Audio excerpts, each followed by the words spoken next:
cette seconde émission consacrée au Salon du 2 roues de Lyon, Yamaha fête ses 70 ans avec quelques modèles emblématiques de la marque. Aximoto prouve qu'on peut faire de la pièce détachée issue de l'économie circulaire de qualité. Wunderlich dévoile ses derniers kits d'accessoires qui équipent entre autres les BMW. Et enfin, EasyWatt démontre aux motards l'utilité de rouler en électrique en ville la semaine.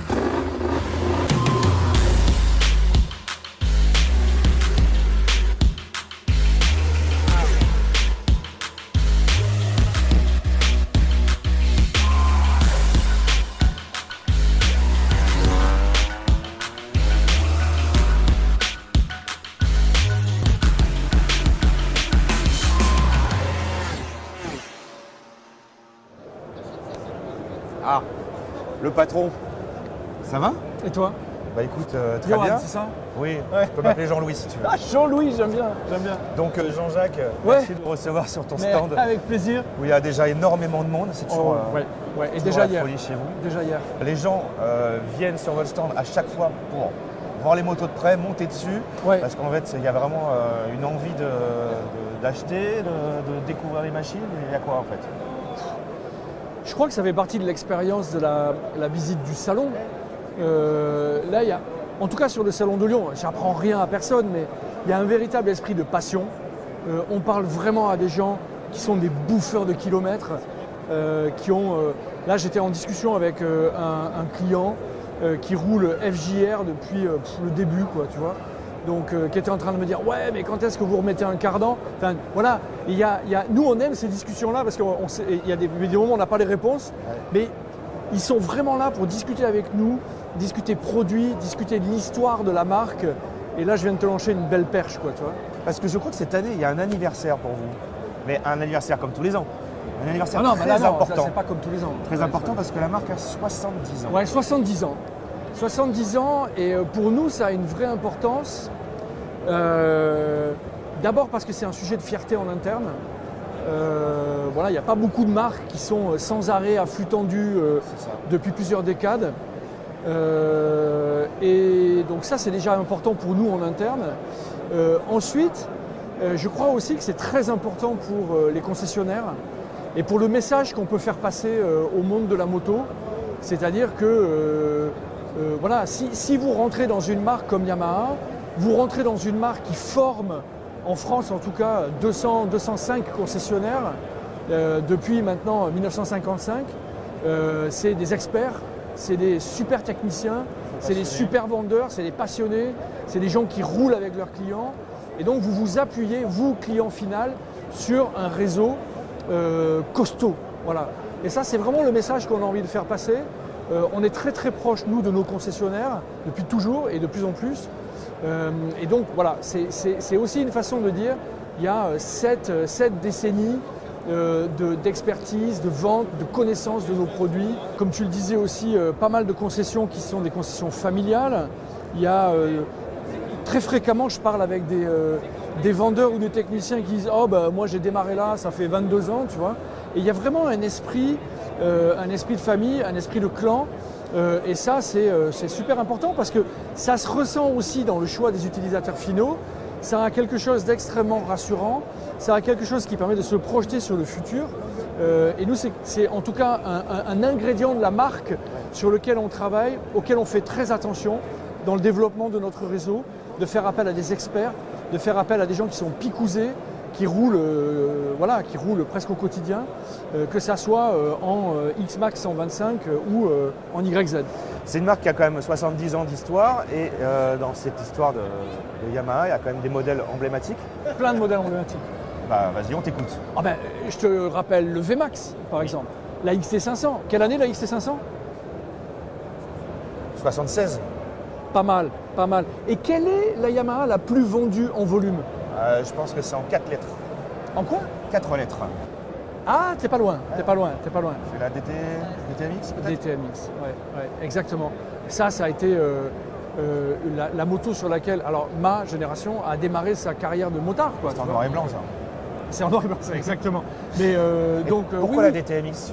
Est-ce que vous avez la clé par rapport à ça? Ben, je pense qu'en 68, avec la DT1, Yamaha crée ce segment-là qui n'existait pas avant.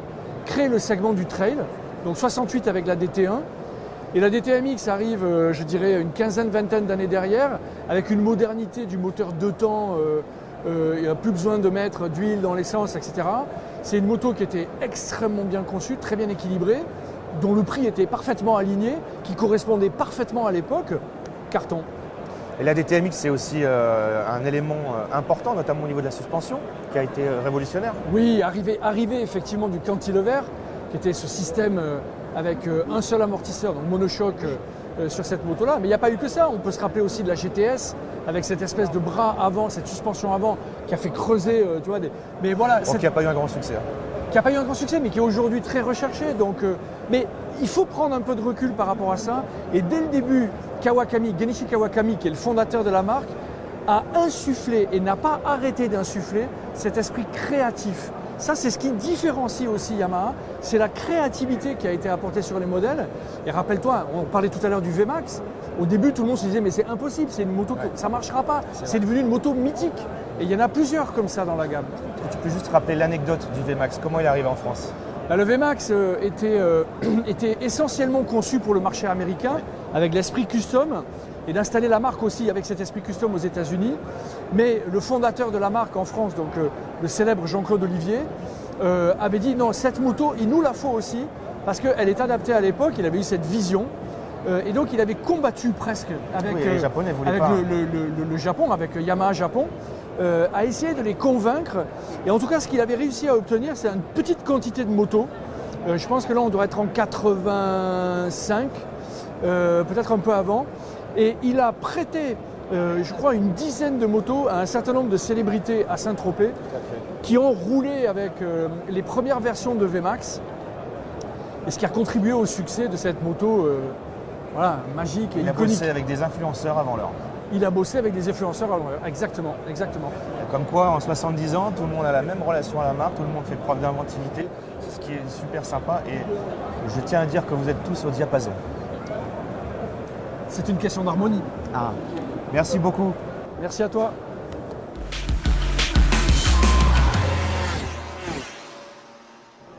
Salut Richard. Salut Johan, ça va? Alors cette année on a réussi à avoir un bel emplacement, donc ça c'était cool.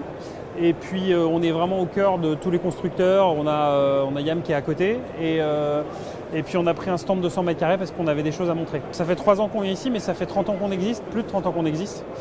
Et l'idée c'était de montrer au monde de la moto qu'on peut faire de la pièce issue de l'économie circulaire de qualité et des motos de qualité en recyclant et en ayant une démarche vertueuse. Alors Aximoto, aujourd'hui notre métier c'est de récupérer les véhicules accidentés auprès des compagnies d'assurance. On les stocke le temps que le dossier administratif du véhicule soit réglé et l'expertise, etc. Et ensuite, quand les propriétaires sont remboursés par la compagnie d'assurance, on se porte acquéreur du véhicule et en fonction de l'état du véhicule, soit on va le vendre en l'état, soit on va le reconditionner comme le montrent toutes les motos qui sont là. Alors sur notre stand, en fait, on a réparti les choses de manière un peu par type de métier en fait. Là, on a Fred qui montre aux gens comment est-ce qu'on démonte un véhicule et qui montre aussi là-bas les différentes pièces. Ici, on a une moto qui a été fabriquée en partenariat avec le lycée Jacques Brel à Choisy-le-Roi. C'est les étudiants qui l'ont fabriquée. Et en fait, on fait un concours de démontage de roues arrière. Donc celui qui est le plus rapide, il gagne des goodies ou alors un stage de pilotage. Voilà. Donc ça, c'est assez sympa. On a la moto d'un des pilotes qu'on sponsorise qui s'appelle Wayne Bourget, qui fait le TT et le Macao Grand Prix et la Northwest 200 et qui est aussi champion du monde de production en endurance. Voilà. Et puis là, effectivement, on présente divers motos qui sont des motos reconditionnées. Alors il y en a qui sont plus préparées que d'autres. Ça, c'est une R7 qui est remontée pour la piste. Voilà, qui est prête à être démontée, on n'a plus qu'à mettre les polis et ça peut partir rouler. Là, on va avoir un super motard, donc ça c'est vraiment un show bike. Hein. Elle est préparée celle-là. Elle est très préparée. Donc ça c'est hyper préparé, et là on a vraiment l'impression d'avoir une moto 100% d'origine. Alors la plupart des occasions qu'on remonte sont des motos qui sont remontées 100% d'origine, d'accord ? Aussi parce qu'elles doivent faire l'objet d'un suivi par un expert et qui fait les suivis depuis le moment où on décide de remonter la moto, donc il la voit dans l'état post-accident, au moment où on l'a terminée. Donc il fait tout ce suivi-là, c'est lui qui va nous dire exactement ce qu'il souhaite qu'on remonte ou qu'on répare. Et la plupart des motos sont réparées avec, on va dire, 80-90% de pièces issues de l'économie circulaire, donc de pièces d'occasion. Mais quand on a besoin sur certaines choses de mettre de la pièce neuve, on le fait. Typiquement, quand on va devoir changer un guidon, on met toujours un guidon neuf. Voilà.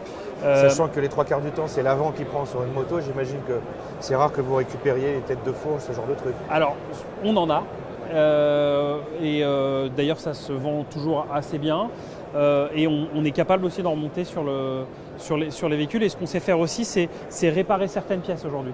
Par exemple, quand tu vas avoir un phare qui coûte très très cher et qui a juste une petite patte en plastique qui est cassée, aujourd'hui on a des partenariats notamment avec le CESVI, qui est un centre d'études spécialisé des compagnies d'assurance, où on va apprendre à nos équipes à réparer de manière complètement invisible et aussi solide que l'original les morceaux de plastique. Donc ça, c'est un roadster typique, mais je vois qu'il y a quand même des grosses machines aussi. Ah oui, alors il nous arrive. Les cylindrés, vous On récupère vraiment tout type de motos, puisqu'on a des contrats avec les compagnies d'assurance. Donc on va récupérer aussi bien des motos que des scooters, que des 3 roues. Alors bien sûr, c'est toujours plus sympathique pour nous de remonter des très belles motos, en particulier pour des cas comme le salon. On récupère à peu près un peu plus de 7000 véhicules par an. Et sur ces 7000 véhicules par an, on va choisir un peu plus de 300 véhicules qu'on va remonter en occasion. Donc on remonte vraiment la crème de la crème. Après, on a tout type de véhicules. On sait aussi remonter des scooters ou des MP3 ou ce genre de choses. Donc ça vous fait un stock énorme. Vous faites aussi de la vente de pièces d'occasion? Alors c'est notre activité principale en fait, c'est la vente de pièces d'occasion. Le remontage, c'est aussi important pour nous parce que ça rentre dans le cadre de l'économie circulaire. Mais aujourd'hui, on dispose d'un stock de 140 000 pièces détachées. On en a en permanence plus de 60 000 qui sont en ligne. Ce sont des pièces qui sont toutes tracées, catégorisées, identifiées et garanties. Nos pièces sont toutes garanties à minimum 12 mois. Comme l'ensemble des véhicules d'occasion qu'on va reconditionner. Celle-là est garantie 12 mois? Alors celle-là, elle n'est pas garantie 12 mois. En revanche, les pièces qui en sont démontées sont garanties 12 mois. Parce que là, oui, c'est quand même rare d'avoir un carénage complet comme ça. C'est des pièces qui sont assez rares, surtout sur les Ducati. Vous avez des marques de prédilection? Alors on n'a pas vraiment de marque de prédilection. On est quand même assez fort sur les motos de grosses cylindrées. On se développe de plus en plus sur tout ce qui est scooter. On commence à faire de la pièce de voiture sans permis, puisque c'est la catégorie L, donc on en récupère aussi. Voilà. Véhicule électrique aussi? Alors, véhicule électrique aujourd'hui, ça reste encore finalement assez confidentiel. Aujourd'hui, ce n'est pas le cœur de notre métier. Le cœur de notre métier, c'est vraiment encore la moto thermique.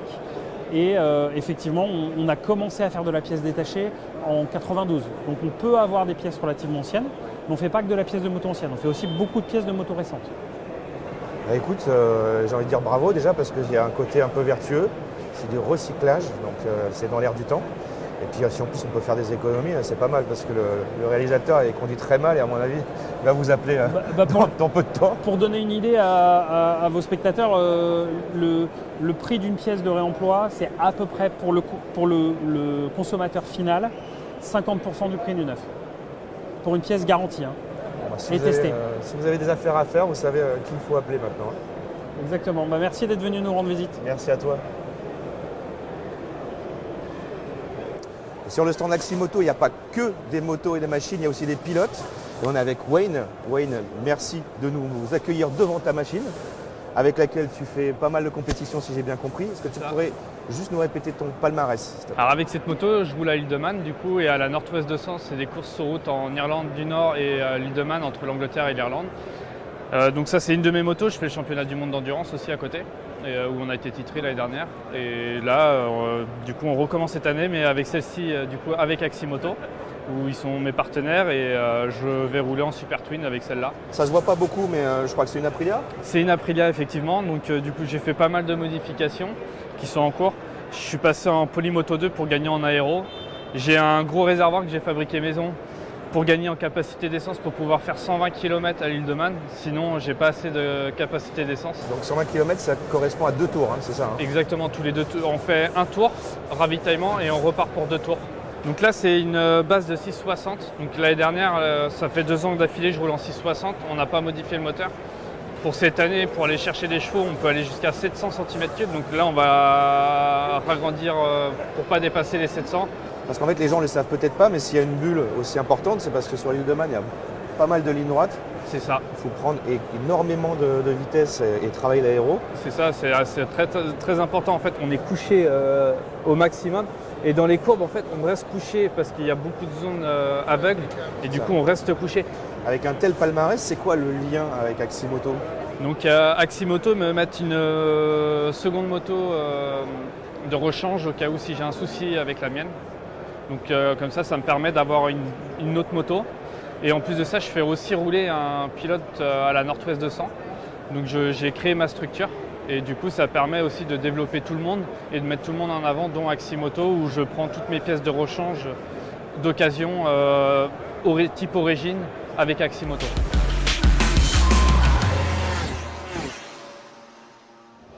Bonjour à vous tous, je vais vous présenter la marque Wunderlich. Ça fait 6 ans que nous sommes présents sur le Salon de Lyon. Nous sommes représentés chez tous les concessionnaires BMW en France, en Europe et dans le monde entier, puisqu'on fabrique donc un kit, disons, d'accessoires pour équiper vos BMW. On retrouve tout ce qui est bagagerie, souple, bagagerie plus dure. On fait tout ce qui est protection tubulaire, la protège carter. On fait sabot aussi moteur. Tout ce qui est petit saut de vent ou pare-brise plus gros sur les 1300 GS ou GSA. Tout ce qui est sellerie également. On a aussi tout ce qui est réhausse de guidon. Toutes nos réhausses sont homologuées. Alors, on parle vite fait quand même de la Panamérica. La Panamérica qui est juste là. Pareil, où on retrouve notre kit d'accessoires, pare-brise, protection, éclairage aussi. Je ne vous ai pas parlé des éclairages. On a des éclairages très puissants. Et de la DZRX et de la Multistrada. Venez voir, venez avec moi, venez, suivez-moi. Donc là, on part sur la GS, 1300 GS. Donc là, tout équipé également Wunderlich. On a, en plus de l'autre, on a des pare-cylindres qui sont hauts. On a des supports aussi de caméra. Grilles qui peuvent s'enlever facilement, voyez. On a des protège-mains pour l'air, pour le froid. On a des protège-mains tubulaires pour protéger. On a aussi de la bagagerie souple avec des lecteurs de cartes, à l'ancienne un peu. Hein, voilà. On a les GPS aussi, mais on a aussi des lecteurs de cartes. On a tout ce qui est petite sacoche qui s'adapte un petit peu partout sur les motos. Tiens, viens voir Eric, on a les selles aussi là. On a des selles qu'on fait qui sont sans gel, mais qui sont vraiment ergonomiques. Et donc là, je vais vous présenter la R12, c'est un de nos derniers modèles. Pareil, on retrouve protection de phare, le petit saut de vent qui va bien, qui reste avec le look un petit peu vintage de cette moto. On a le sabot, on a toute la bagagerie qu'on retrouve aussi sur la 900 qui est juste derrière toi. Eric, regarde cette belle machine, magnifique. Peinture personnalisée Wunderlich.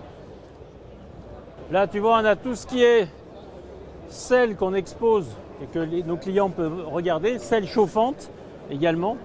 Hein. On a la petite bagagerie avec un clic qui s'enlève hyper facile et qui se remet. Voilà. Il y a 4 litrages, 3 litres, 6 litres, 11 litres et 16 litres. Et là, on trouve un de nos derniers modèles également, le 1300 RT. Mais nous, par exemple, on fait des grands pare-brises qui protègent beaucoup plus sur la largeur et la hauteur avec une aération pour l'été. On a des protections sur les côtés qui s'installent donc sur les bagages d'origine, BM. On a des petits grilles où là on peut mettre un sac. Toujours pareil, regardez, là on avait trouvé que les repose-pieds étaient un petit peu fins, surtout si nos clients voulaient faire un petit peu de tout-terrain. Donc on a des nouveaux repose-pieds beaucoup plus larges en longueur et en largeur avec un super bon grip. Là on a de la bagagerie souple. On a aussi, Herbert va nous faire voir, on a une bagagerie qui s'installe avec un kit pour tout ce qui est valise aluminium. Ça c'est vraiment une de nos nouveautés qui manquait vraiment parce qu'on peut garder les supports d'origine de vos 1300 GSA.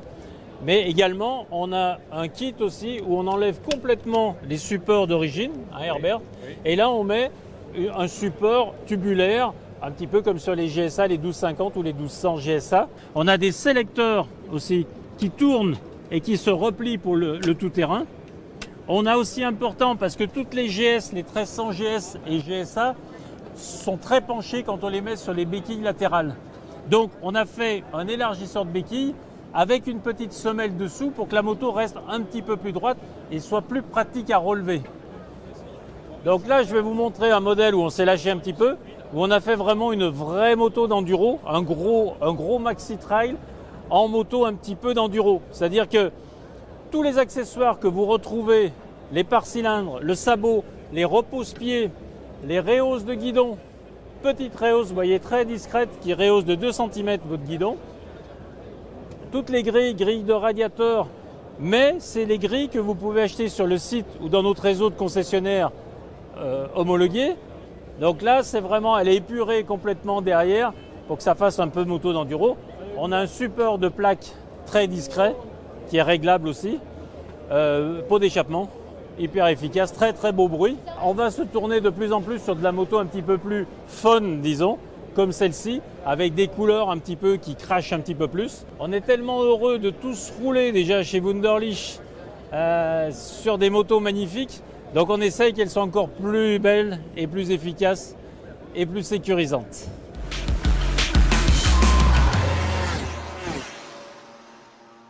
On vit une ère de changement et les motards qui habitent en ville, dont je fais partie, on est un petit peu fatigué par cette ambiance de stationnement payant, de choses un petit peu contraignantes. Et si on veut laisser sa moto au garage le temps de la semaine pour pouvoir se déplacer en ville, il y a des solutions. Il y a notamment l'électrique et une boîte française, EasyWatt, nous accueille sur son stand. Bonjour Johan. Merci de nous accueillir. Je t'en prie, bienvenue chez EasyWatt comme toujours. Et EasyWatt, donc on avait déjà visité vos locaux en Bretagne. Tout à fait. Et donc là, tu as un stand qui est encore plus développé que le showroom qu'on avait chez vous. Alors, on a un peu plus d'espace ici, on a Comme quoi on a ça de quoi fonctionne. respirer. Ça fonctionne. Alors déjà, ce qui n'a pas changé, Ouais. c'est qu'on est toujours les numéros 1. Déjà, ça faut c'est le quand dire. même intéressant. Ouais. Le Yopai, c'est toujours la meilleure vente en France en 50 cm3, qui est ici. Donc on a une nouvelle face avant. Ouais. Donc on a retravaillé le produit.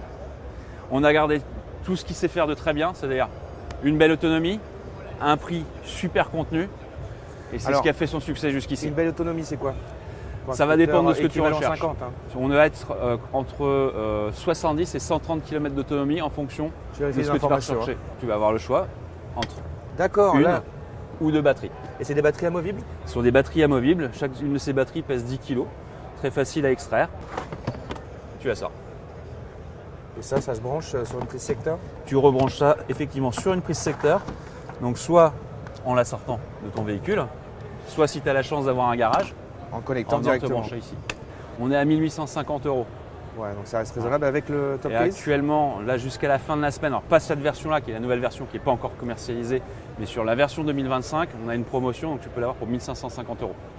Tu vas avoir cette gamme de motos qui vient d'arriver, comme tu peux le voir. Donc ici on a la BW8 et la BW11, D'accord. qui sont respectivement donc une moto de 8000 watts et une moto de 11 000 watts. Alors, À partir de 4000 watts, on est sur ce qu'on appelle du 125 cm3. Donc là, on est à 8000 watts. Et la limite pour un 125 cm3, c'est 11 000 watts. Donc là, on est à 8000 watts. Donc on est milieu de gamme en 125, on va D'accord. dire. Et là, on est haut de gamme. On est à 11 000 watts.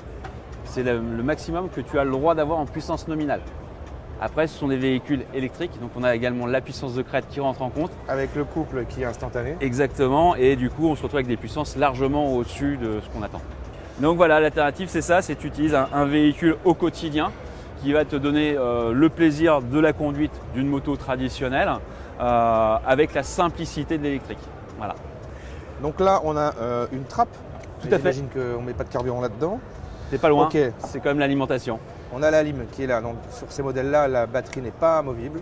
Effectivement, on est sur des grosses batteries, sur ce type de modèle de 117 ampères. Ce sont des batteries qui font près de 50 kg. Tu ne rechargeras pas plus vite à la maison que sur une borne type 2, parce que le chargeur est intégré, mais tu as quand même la possibilité de te recharger en ville sur n'importe quelle prise publique. Est-ce qu'on a une idée du temps de charge? Oui, tout à fait. Ça va être le même qu'à la maison. Ça va être entre 4 et 5 heures en fonction de ce que tu as en fait consommé. Si tu as fait 200 km, c'est 5 heures. J'imagine. Et si on veut plus de l'utilitaire ou du GT, on a les grosses bêtes qui sont là. C'est ça. Donc ça va aller du scooter ici compact, qui est le Très urbain. qui est le e-Spark, qui reste quand même un maxi 125, mais dans un gabarit relativement contenu, en passant par le e-Orion qui est ici, et le e-Cruiser qui est là, qui est donc notre fer de lance avec plus de 245 km d'autonomie. Bien évidemment, on va retrouver l'ABS sur le véhicule. On va retrouver également le TCS, qui est le Traction Control System. Tu sais en quoi ça consiste? Est-ce que ça gère la réponse à l'accélérateur? Ça empêche effectivement le véhicule de patiner. C'est un anti-patinage en fait. Ah, c'est l'anti-patinage, donc c'est à la roue Traction arrière. Control System sur la roue arrière. C'est pas une C'est-à-dire que réponse à l'accélérateur. Tu mets qui est full différente. gaz sur, Ok. sur des graviers, ça va faire. Ça va pas faire. Comment ça? Ah, voilà. Je comprends mieux comment il explique. Donc là, je vois qu'il y a différents modes. Oui, alors tu as des différents modes de conduite, effectivement. Donc tu vas avoir le mode normal, éco, donc normal, sport. Donc ça c'est une bride en fait à l'accélération. On va avoir également la pression des pneus qui est contrôlée, que tu vas retrouver ici. Tu as également une dashcam avant qui filme en continu, que tu peux consulter sur une application tierce. Donc là, nous travaillons actuellement à une nouvelle fonction. Alors il faut être indulgent parce qu'on est encore en phase de test, qui va nous permettre de consulter l'angle mort avec le clignotant. Ah bah dis donc, qui c'est que je vois hein? Salut Yohan. Ce que tu vas voir dans ton rétro, c'est pas forcément ce que tu vas avoir dans ton angle mort. Et tout ça, c'est consultable sur une application. Et donc, pour un véhicule de ce gabarit-là, on est sur quel budget? On est inférieur à 8 000 €, on est à 7 890 € actuellement sur cette version, ce qui te fait une autonomie de 185 km, ce qui est largement suffisant, Bien sûr, pour l'usage. tant en urbain qu'en extra-urbain. Et donc, la grosse bête qui est là, le GT, on va dire. Ah oui, là on est vraiment sur la version cossue de la gamme. On est sur une batterie de 180 ampères, 72 volts. Donc la batterie, elle est en dessous. La batterie elle est ici, donc au plus bas, pour avoir un centre de La gravité gravité très bas, ouais. le plus bas possible. Elle fait 60 kg, ce qui me donne vraiment un point de pivot vraiment ancré dans le sol. Et comme tu vas pouvoir le voir, mode 1, Ok. mode 2, mode 3. Et ce véhicule a la particularité d'avoir un mode boost qui va te permettre d'avoir une poussée pendant 10 secondes. Ah oui, bah là, on a largement Largement de quoi faire. pour dépasser même un camion, Voilà. un semi-remorque. Donc, il y a tout l'équipement, un ABS, système boost, une marche TCS, arrière. marche arrière. Et en plus, la cerise sur le gâteau là-dessus, tu vas avoir Android Auto, CarPlay et même la sortie sur les haut-parleurs, si tu le désires. C'est au choix. Donc, on est bien Le sur, casque ou les haut-parleurs. Au niveau du tarif, on est à combien là? Et on est chez Easy Watts, tarif contenu, 8 490 €. C'est intéressant. Et le temps de charge? On a un gros chargeur de 40 ampères, donc on est sur moins de 4 heures de recharge. Bon bah écoute, je sais pas si je vais lâcher ma moto tout de suite, mais c'est quand même assez intéressant. On essaye. Merci Yann. À Merci bientôt. à toi.